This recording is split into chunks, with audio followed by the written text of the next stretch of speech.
ایک اہم سوال اور اس کا جواب۔ بہت ساری عورتوں کے ذہن میں ایک سوال بار بار اٹھتا ہے کہ جب ہم آپس میں ملتے ہیں تو ملنے کے فوراً بعد ہمیں اٹھنا پڑ جاتا ہے۔ کسی بھی ضروری کام سے جب ہم اٹھ جاتی ہیں تو اٹھنے یا بعض اوقات مرد کا پانی اتنا پتلا ہوتا ہے کہ اگر آپ لیٹی بھی ہوئی ہیں تو پھر بھی مرد کا سارا پانی باہر آ جاتا ہے۔ کیا اس صورت میں بھی حمل ٹھہر سکتا ہے یا نہیں؟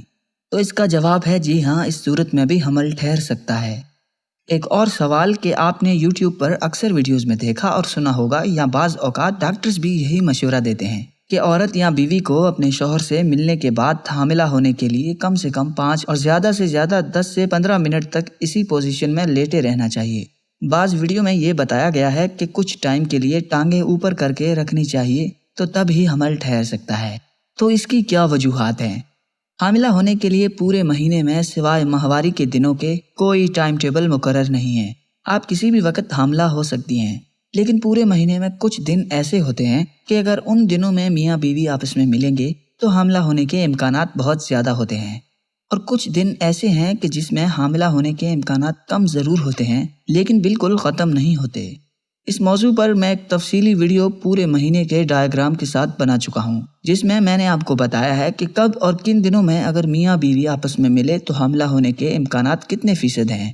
اس ویڈیو کا لنک آپ کو اوپر آئی بٹن میں دیا گیا ہے۔ اگر آپ لوگوں نے وہ ویڈیو نہیں دیکھی تو پہلے یا بعد میں وہ ویڈیو ضرور دیکھ لینا، پھر آپ کو سمجھ آئے گی کہ میں یقین سے کہہ سکتا ہوں اگر آپ وہ ویڈیو دیکھ لیں گے تو آپ کو کسی اور ویڈیو کو دیکھنے کی ضرورت نہیں پڑے گی۔ اب بات کرتے ہیں شوہر کے پانی کے بارے میں کہ اگر شوہر کا سارا پانی باہر نکل آتا ہے تو کیا ہوتا ہے؟ کیا پھر بھی حمل ٹھہر سکتا ہے یا نہیں؟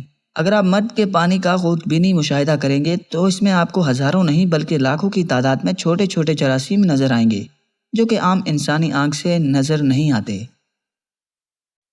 عام انسانی آنکھ سے دیکھنے سے صرف آپ کو سفید گاڑھا پانی نظر آئے گا۔ دراصل اس پانی میں 3 طرح کے چھوٹے چھوٹے جراثیم ہوتے ہیں۔ ایک وہ جو بالکل صحت مند ہوتے ہیں اور ان کے چلنے پھرنے اور تیرنے کی رفتار بہت تیز ہوتی ہے۔ دوسرے نمبر پر وہ جراثیم ہوتے ہیں جو پہلے نمبر کی نسبت کمزور اور لاغر ہوتے ہیں اور ان کی رفتار قدرے کم اور سست ہوتی ہے، لیکن اگر ان میں سے بھی کوئی جراثیم انڈے تک پہنچنے میں کامیاب ہو جاتا ہے تو اس سے بھی حمل ٹھہر سکتا ہے۔ تیسرے نمبر پر وہ جراثیم ہوتے ہیں جو یا تو پہلے سے مردہ حالت میں ہوتے ہیں یا ڈسچارج کے فوراً بعد مر جاتے ہیں، ان سے کسی قسم کی توقع نہیں کی جا سکتی۔ اور ایک چوتھی قسم ان مردوں کی ہے جن کے اندر سے سفید پانی تو نکلتا ہے لیکن اس میں جراثیم نہیں ہوتے، اور اگر ہوتے بھی ہیں تو وہ اس قدر کمزور ہوتے ہیں کہ وہ یا تو انڈے تک پہنچ نہیں پاتے اور یا وہاں تک پہنچتے پہنچتے ڈیڈ ہو جاتے ہیں۔ اس قسم کے پانی اور جراثیم سے کوئی امید نہیں ہے کہ اس سے عورت حاملہ ہو پائے۔ آپ میں سے اکثر نے پڑھا ہوگا کہ عورت کے اندر XX کروموسومز ہوتے ہیں اور مرد کے اندر XY کروموسومز ہوتے ہیں۔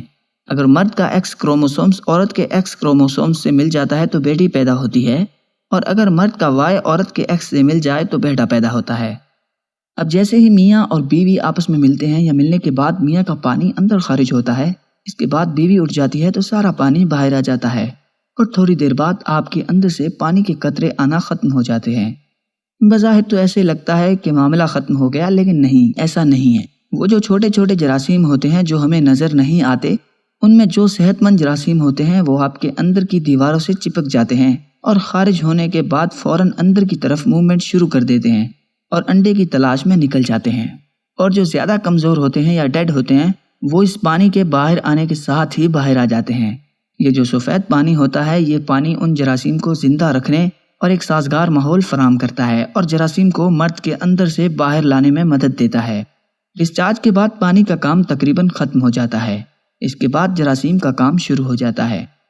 اگر وہ اپنے ٹارگٹ تک پہنچنے یا ٹارگٹ کو تلاش کرنے میں کامیاب ہو جاتے ہیں تو اس صورت میں حمل ٹھہرنے کا عمل شروع ہو جاتا ہے۔ یہ جراثیم ایک مرتبہ ڈسچارج کے عمل کے بعد 3 دن تک زندہ رہ سکتے ہیں، اور عورت کے انڈے کی عمر 24 گھنٹے تک ہے۔ اگر اس دوران انڈے اور جراثیم کا آپس میں ملاپ ہو جاتا ہے تو بھی حمل ٹھہر سکتا ہے اگر آپ اپنے شوہر سے 2 یا 3 دن پہلے بھی ملی ہیں، جبکہ آپ کا انڈا 2 یا 3 دن بعد خارج ہو تب بھی آپ حاملہ ہو سکتی ہیں۔ تو آج کی ویڈیو آپ کو کیسی لگی ہمیں کمنٹ کر کے ضرور بتائیے، اور ہمارے چینل کو سبسکرائب کرنا مت بھولیے۔